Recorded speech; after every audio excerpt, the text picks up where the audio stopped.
Let's start with what you told Times last week. You said, I don't think it's good enough that the NHS uses every winter crisis and every challenge it faces as an excuse to ask for more money. Waiting lists at nearly 8 million, ambulances stacked up for hours outside A&E. Seriously? An excuse? It's an astonishing record of failure from 13 years. No. Let's deal with your words. Let's not get back onto how terrible Tories are. I'll tell you. You said, don't use this as an excuse.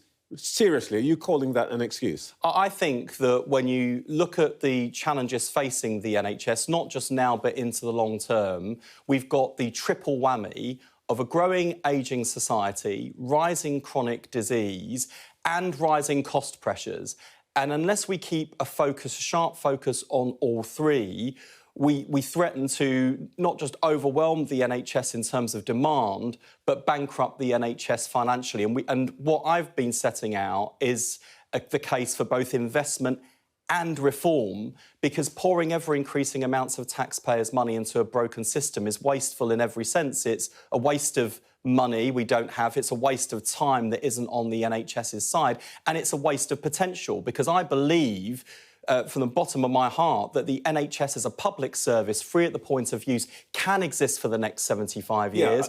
But we've got to modernise and change in order for it to be sustainable in the longer term. Yeah, we've had this conversation before, but I really want to address what you've been saying. And, it's not a criticism, it's your words. You said also in that same interview you want to shake the NHS and the public out of complacency. We've been reporting on Sky News this week on the NHS.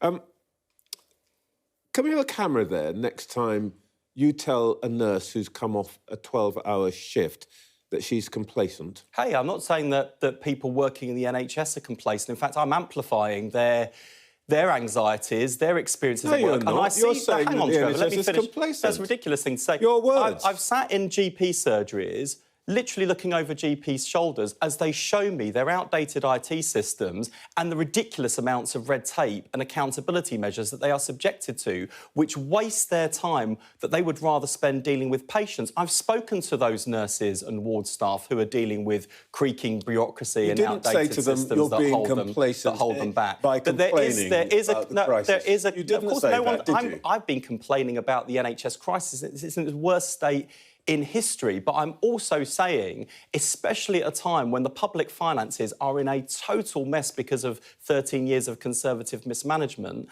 that, firstly, there isn't a great deal of money to go around, and we can't be complacent about that. And I think there is a complacency that assumes that we can just turn the taps on.